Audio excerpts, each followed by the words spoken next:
Good evening and a warm welcome to Big Budget Business, where we highlight prolific individuals who are making strides in their respective fields. Firstly, let me apologize for last week. We were meant to have this show, but then we had a temporary glitch which caused us not to have it. And also let me apologize for the slightly late start. However, it's definitely going to be a show that's worth it. Now, today we are speaking to a modern day merchandising maverick, Mr. Molefi Nkwete, who is the founder of Urban Soul. Mr. Nkwete, welcome to the show. Thank you very much. It's a pleasure having you. Yes, sir. yes. Thank you very much. Yeah. It's been a long time coming. Good evening to everyone who's out there. It's been tough, yeah. Yeah. Tough times. Yeah, so maybe let's start with an introduction of you, Molefi Nkwete. Tell us about yourself as an individual. Molefi Nkwete is, ambitious, Okay. young man. You could say that. I was born here, but I was raised in Tonota. Okay. Yeah, that's where I grew up. That's where I went for my, my education, everything and all that before I even moved to the city. Okay. Yeah. Okay. Yeah, basically that's who I am.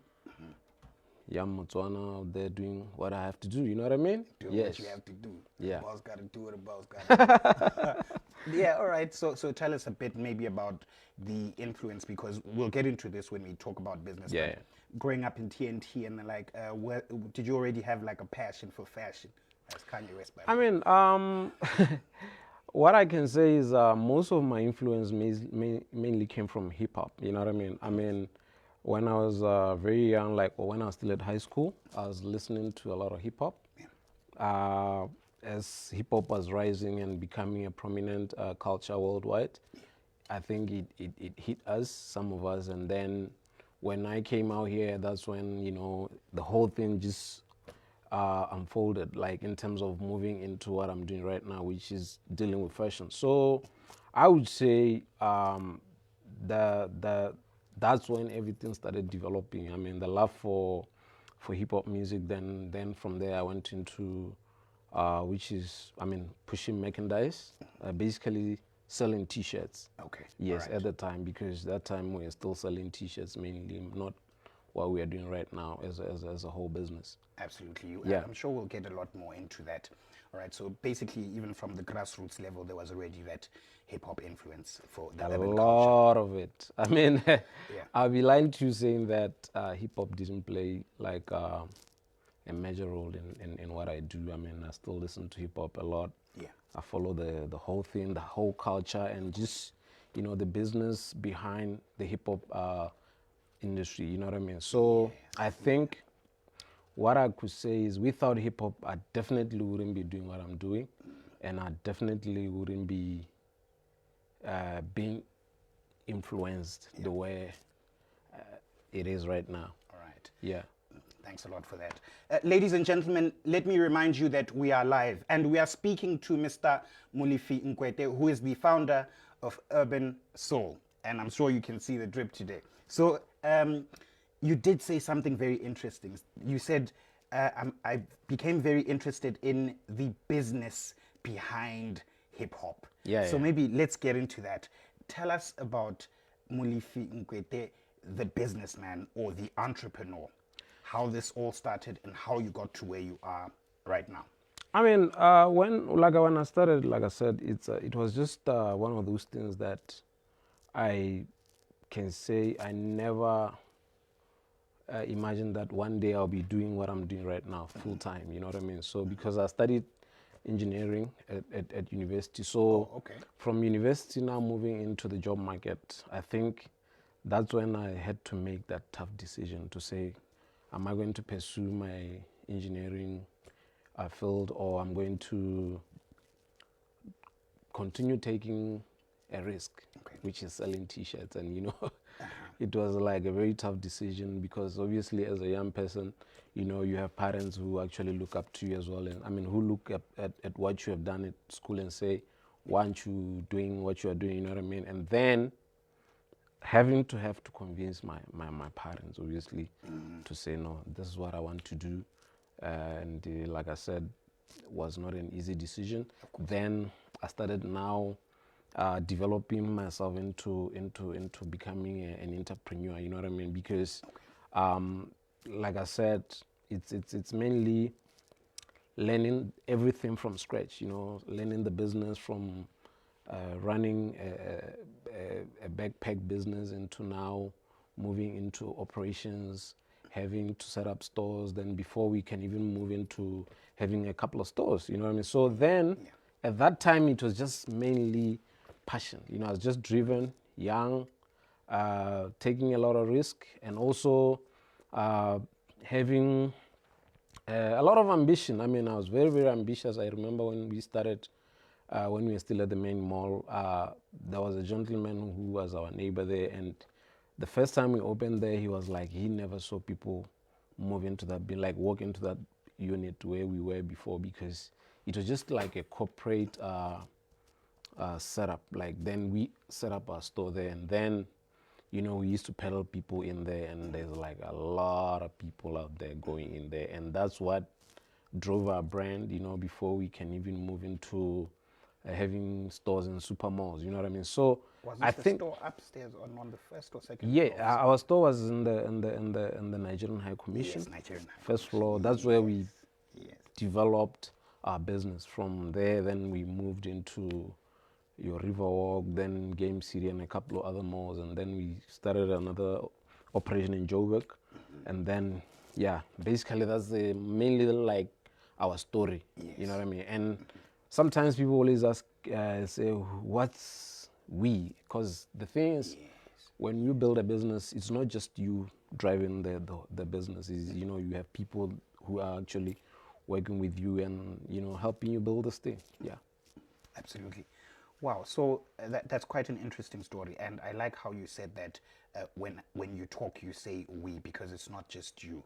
Yeah. There's a team behind it. Yeah. However, you would say that towards the beginning stages, I mean, during the beginning stages, rather, it was your passion that kept you going.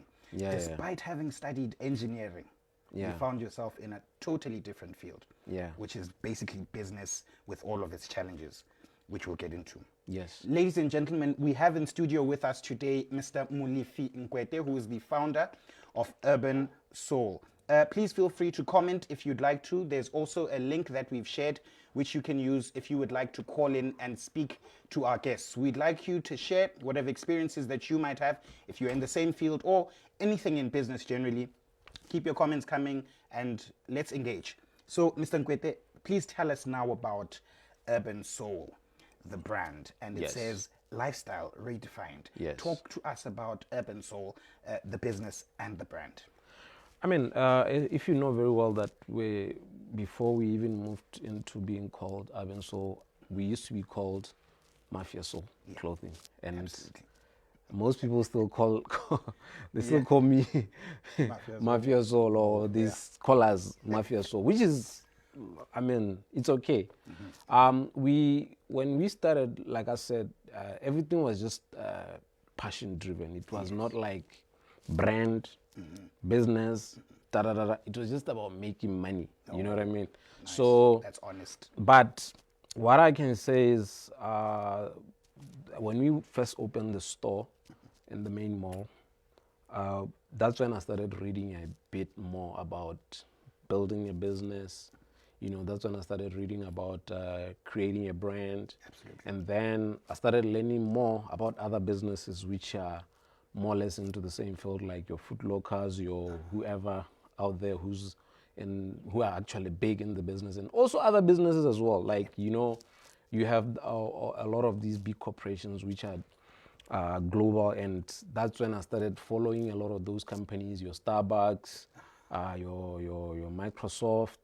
So I started reading more about successful people and successful companies, and said, you know, for me to be able to build a business which is very competitive, I have to understand how these guys were able to build like global companies. And I would say that when the first time I went to the US, I think it's 2005, that's when I had an idea of basically what a brand is, you know what I mean? Because I used to read about your Starbucks and everything, but then when I landed in the US and seeing all these companies live and seeing your MTV base, your Starbucks, McDonald's, like every corner you see it. Yeah. Then you start now understanding that what is a brand, you know what I mean? And you see the way they do business, the way they serve customers. Then that's when I started now transferring that into now saying I need to build something almost similar to this, you know what I mean? Yes, so of course. I would say that my trips to the US really gave me a lot of opening. It opened up my eyes. Yes. Then I started reading a lot about branding. I started now also educating myself as an entrepreneur. I started now investing a lot more on personal development. I started now doing a lot of reading. Read about successful people, like you name it, from all angles, guys who've been in the military, guys who've been who have built like great companies, motivational speakers, just to empower myself. Because what you need to understand is that I wasn't like an entrepreneur. I wasn't born an entrepreneur. So I was studying engineering. So now I was now doing this, now like making it a full-time, career. So I didn't have the skills. So I had to learn how to run a business or how to build a company and all that, and just learning the whole thing and running a business. Then from there, that's when I started now understanding, okay, there's something called a brand, you know what I mean? Then I started reading about branding a lot. Like I started reading books like The Economics, which talks about brands and branding, reading about all global brands, Coca-Cola, McDonald's, all your main brands. Your main brands. So then that's when I started now appreciating more and understanding what a brand is. You know, then I said, you know what, I think we need to build this into a brand. You know, then from there you start developing how you want the brand to look like, how it needs to behave, you know, everything. Then transitioning from a street business into now like saying, okay, we want to build a corporate brand, and then, you know, grow it as well. Now, which translates to creating a business behind it, because there's one thing of having a label or an item or just a brand, but the business now behind it now, where it's you're looking at if you are doing something that's sustainable, something that is profitable, and also something that can grow into an empire. You know what I mean? Like you see what the famous local store Choppies, what they've done, they built a small general dealer into a large corporate company. You know what I mean? So for me, that has always been like something that I was like, okay, if I'm gonna do this, it has to be a corporate firm. It has to grow and become bigger. Beyond like just yeah, label. you know. So then I also studied a lot of companies like Nike as the #1 sportswear brand in the world, controlling a quite significant amount of market share in terms of footwear. So the whole inspiration did not just happen here or selling. It's mainly studying a lot of successful companies, companies which are like really great, like, yeah, like I said, Nike, global company. And also when you're in the US, you can see the vision and the bigger picture of how these guys, they build brands and create a very competitive company. Yeah. Absolutely. Wow. Ladies and gentlemen, we are speaking to Molefi Nkwete, and he's telling us about the brand, the business, Urban Soul. And we have a comment here from Marvin Peg Komoto, who says, oh, okay, I still have the Rep Gabs t-shirt. So you've come a long way. You I mean, have. the thing is, like I said, our story, it's I always say it's a story that has been told, but it still needs to be retold, because a lot of people, I've seen some people misunderstand it, and they take it like it's a joke. But we've been in there, we've been in the trenches, digging and digging and digging. Like you just mentioned, Rep Gaps was just an ancillary brand that we created out of the inspiration here, streetwise, and it was just mainly talking about representing Gaborone. Exactly. Yes, from Mafia Soul we moved into Mafia Soul rebranding, which it's an exercise that's have been ongoing for quite some time. So Rep Gaps was one of the brands that we created under the whole umbrella, and did really well. Absolutely. Yeah, I mean, if you don't know rap gaps, definitely you are not in the streets. You know Yeah, what I mean? I always tell people that A lot if of you my- don't know about our brand, definitely you are not in the streets. Probably maybe behind somewhere else. corporate decks. Wonderful, wonderful. Yeah. So, Mr. Nkwete, what I got from you there was that you, like you said, have an engineering background, but when you were now in the deep end, it was important for you to, one, research, Yes. two, study the greats. Yes. In this case, studying both the entrepreneurs themselves and other personalities who have done great in their fields. Yeah. And besides the individuals, you also studied the companies, the organizations. And then when you had the opportunity, you went straight to the country where most of these brands were based. So I think as young people out there, it's important once again for us to ensure that whatever business it is that we want to be in, let's try and see which companies are doing very well there and see if we can study their moves. And also generally individuals who you feel have done or made an impact, let's see if we can study them and see what lessons we can learn from their stories. We have a question here from Israel Bule Daniels, who says, how did you deal with the negative conversations in your head?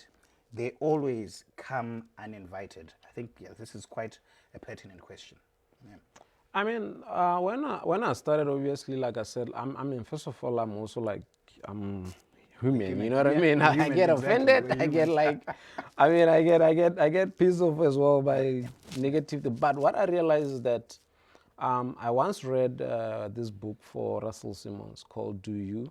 Do you? And there's a part where he says, if you don't want people to say anything about you, just go sweep the streets, man. Nobody gonna bother you, you know what I mean? You're gonna sweep the streets.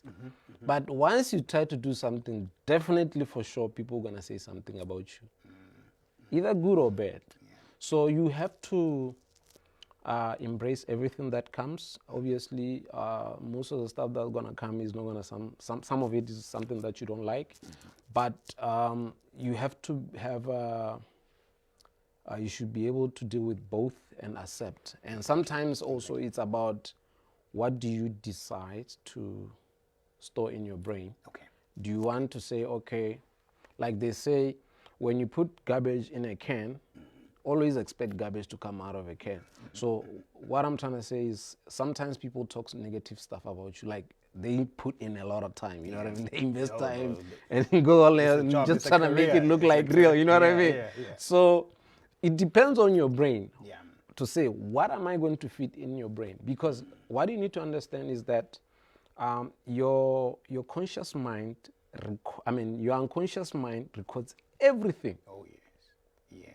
That's why when you are having maybe a bad day, you might sleep and have a bad dream, you know what I mean? So it depends on you what you feed in your brain. If you're gonna be somebody who just feed in negative stuff into your brain, trust me, you're always going to get negative results in most cases, you know what I mean? So for me, I embrace everything and I take it. Sometimes I like, for now, some of the stuff I just look at it and just take it the way it is. You know what I mean? Yeah. I mean, it's not easy, but like I say, people always gonna say something about you. Absolutely. Thank you very much for that question there, Israel Bule Daniels. Quite an important question there. Dealing with negative thoughts, and you did say it's sometimes a choice. Let's try to focus on the positive, and feed our minds with more positives than negatives, because they're unavoidable. I mean, They're uninvited. They will come. Yeah. The negative will keep coming. There's it's basically it's amount of time you invest on such stuff. You know what I mean? If you're investing time, definitely you're gonna get results in if you're investing time on negative stuff. Yeah, they say where your energy flows, results show. Exactly, No, definitely. So, and wow, another comment here from Ketlohuhuma. I think that's what he means. Ketlohuhuma. I like that name. It's very similar to Big Budget. And he says here, been waiting for so long to hear this man's story. So at least we've given them the opportunity for you to speak to them. Yeah, no, it's coming as well to them. Oh, wonderful. More bigger platforms as well. Definitely, no problem. But thank Yeah. you for actually coming on ours. Thank you too. Now, tell us a bit about your challenges. We would like to know the challenges that you are able to share with us. Yeah. Any maybe 3 challenges that you have faced in building your organization. Whew, 3. Oh my God. Is that a small number? I mean, the thing is, you see, when you are building a business and running a young company, trying to make it a big company, Yes, yes, yes. it comes within, what can I say? You be thrown a lot of stones Okay. to you. Okay. I mean, sometimes I look at a lot of things and just say, you know what,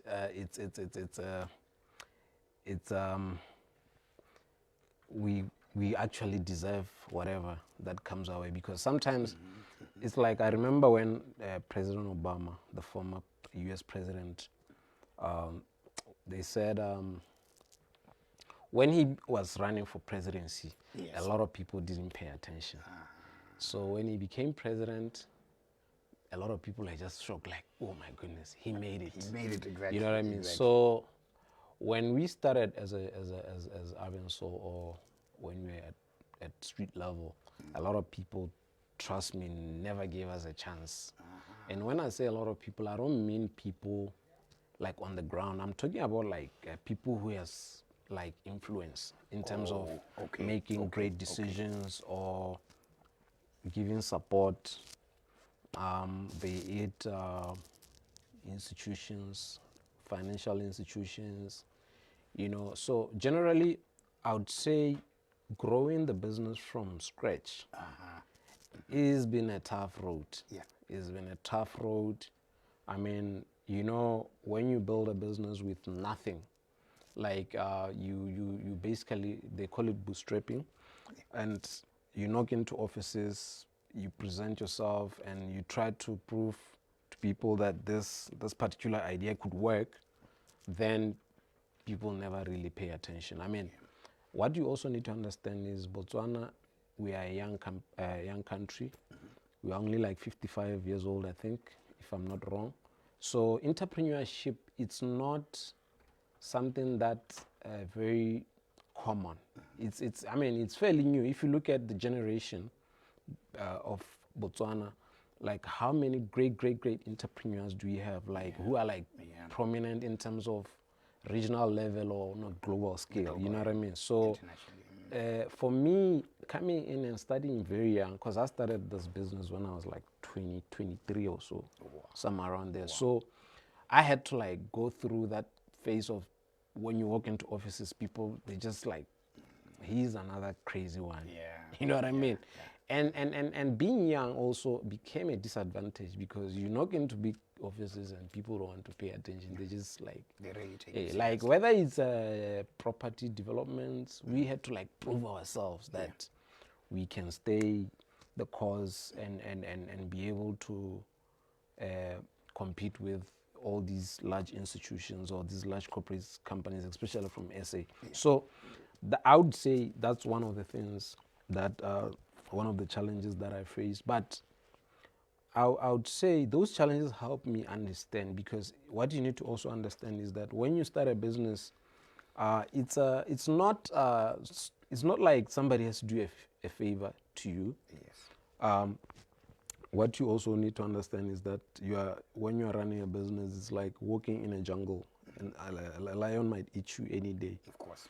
So when we started, one of the things that I also discovered later on was that the big boys paid notice to us, and they were like, okay, they're going to eat us out. You know what I mean? So it's not like everything that you want to do, there's someone waiting for you to hand over and say, yeah, here it is, run. You know what I mean? So there's always been resistance, whether it's somebody, we're trying to go into a certain mall and somebody's trying to knock us out there, you understand? So those are some of the things that I discovered, and also to understand that business is competition. You know what I mean? And sometimes you are competing with the big boys, like I always call them, you know, the blue chip companies. companies that are hundreds years old. So when you jump into whatever you are doing, whether it's media or advertising, whatever you name it, understand that you are moving into that, knowing that the big boys are ready to knock you out, because they're also looking for the same money you want. You know what I mean? So I think the ability to grow our business at the rate we want has been very challenging in terms of, because what you also need to understand is that we are more or less like an SMME company, like more or less. Of course, we pass through the startup phase. Things like capital has been one of the things that I know has been very tough. Also, just understanding how to capitalize your operations, whether it's through debt or equity and all that stuff. So just learning the business it's not like something I could say, oh, it's very easy, just do it, run it like that. You know what I mean? It's tough. And also, the other thing that I think I would say it's a challenge, it's that growth phase where you now want to move out from a backpack into operations, now operation and scaling your operations to a large operation, like where you are now running a corporate business. I think there's a lot of that challenge, because usually you'd find that you need to capitalize that exercise, and it become very, very intense. Sometimes you are stealing money from the business, trying to corporatize, stealing money from the business, trying to grow the business. Then eventually, as a business, you get suppressed. I think that's one of the things that we faced, but it's a process. I mean, it's not something that we can say we cry, fall off. You have to learn. It's part of the journey. And understand that for you to grow, you have to learn the ropes of how Choppies was able to build one store to 55 store to $8 billion business. Because if you look at Choppies' story, I think it's a remarkable story.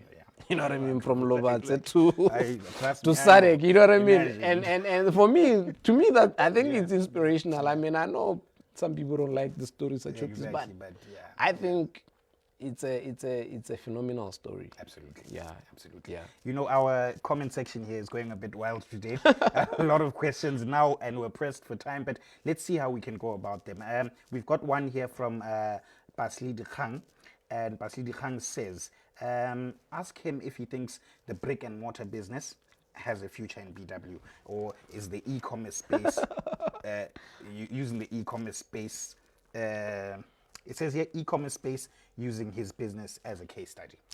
Okay, I know there's the thing is we are very, very ambitious. I mean,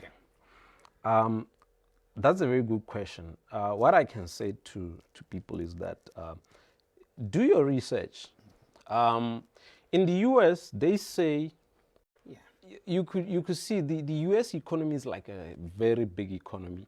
So even in the US, they still have The brick and mortar, driving a lot of numbers for a lot of portfolios. It's a very complex subject. One, because it's not easy for everybody to shop online.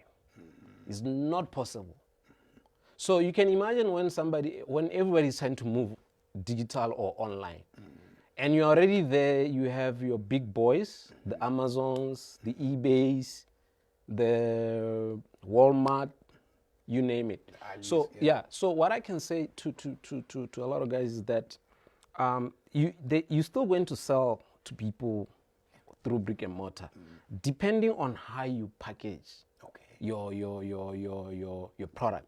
And also, if you look at it's like saying, for instance, if you look at sports still gonna use brick and mortar, even though they're trying to digitize it.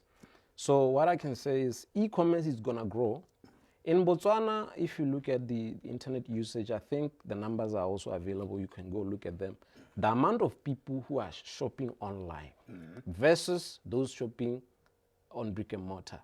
look at how long it's going to take for us to actually reach critical mass. You understand? I'm not talking about selling to your friends in a corner or in Maung through Facebook or what. We're talking large scale. We're talking like, if you look at South Africa, they say they have about 10 million religious users who are like buying on every month. Yes. So, and the largest guy that's there, we're looking at your take a lot doing about $450 million.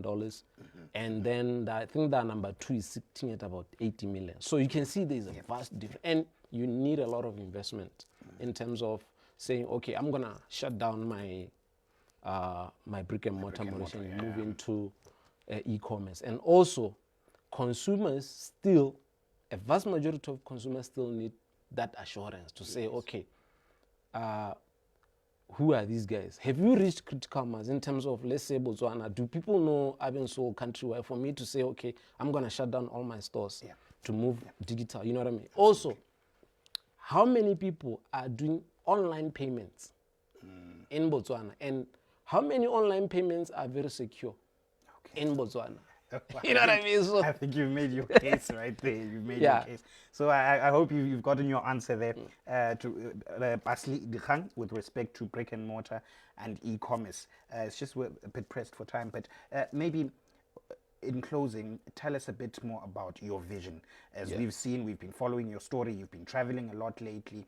What's your vision for Urban Soul? And especially because here, Ketlogo Huma has said, ask him to write an autobiography. His business journey is very inspiring.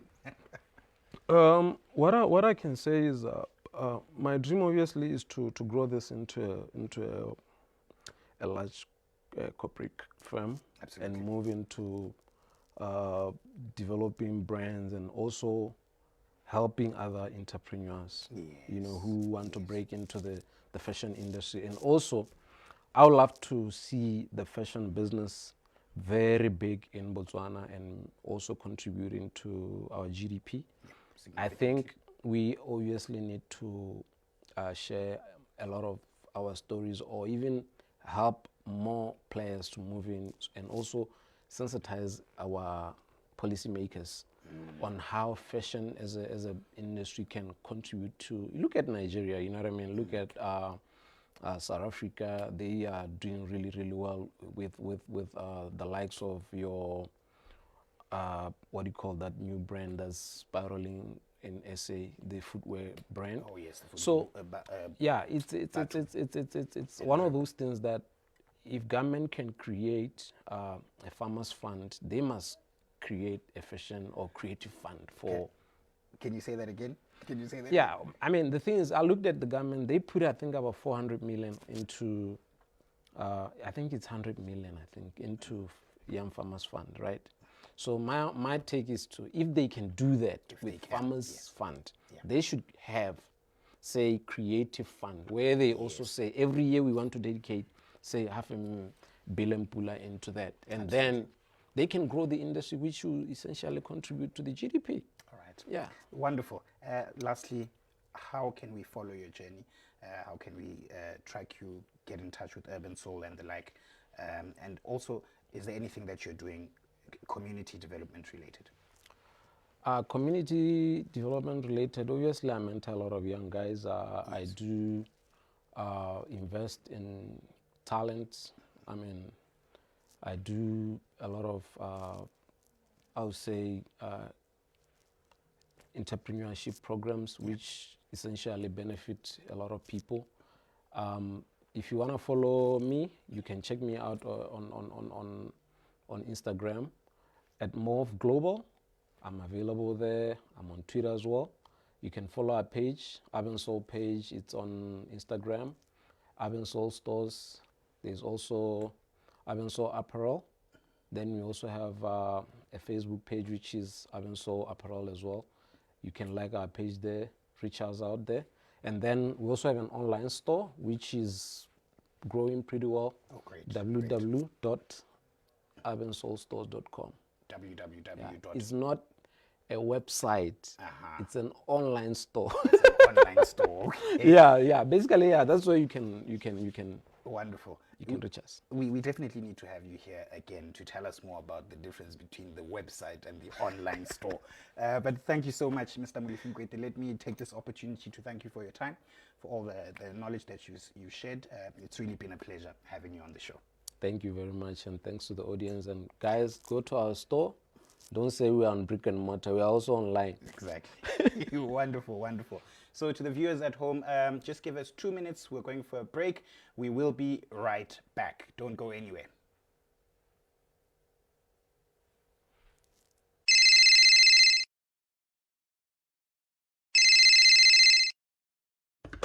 Yo, Big D. I just want to inform you that the boss is on the way. Meet me up at the parking lot ASAP. And don't forget the box.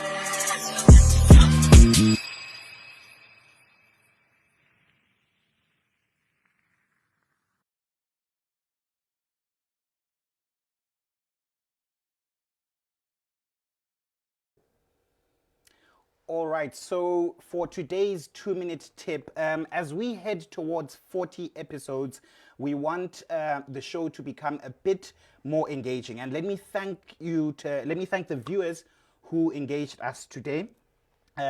What we will start doing is posting a lot of different polls, because we want to understand the different challenges that you might be facing as young people in business, or young people who are in your careers, whether starting out or mid-career. Whatever challenges that you face, we'll be taking a lot of polls. So our encouragement to you is to either go back to the past shows right now and post your comments there, or make sure that you tune into all of our different shows and engage in the different polls that we'll be having, because it's important for us to all collaborate and see how we can grow as a collective. So our 2-minute tip for today wasn't really educational, but rather let's continue engaging and look out for the different polls that we will be having. Ladies and gentlemen, it's been a wonderful show. Thank you so much for your time. As always, it's been a pleasure. From me, Big Budget, and the team that makes it happen, Black Network, Moana Pictures. It's good night and God bless. And never forget that you were born for so much more.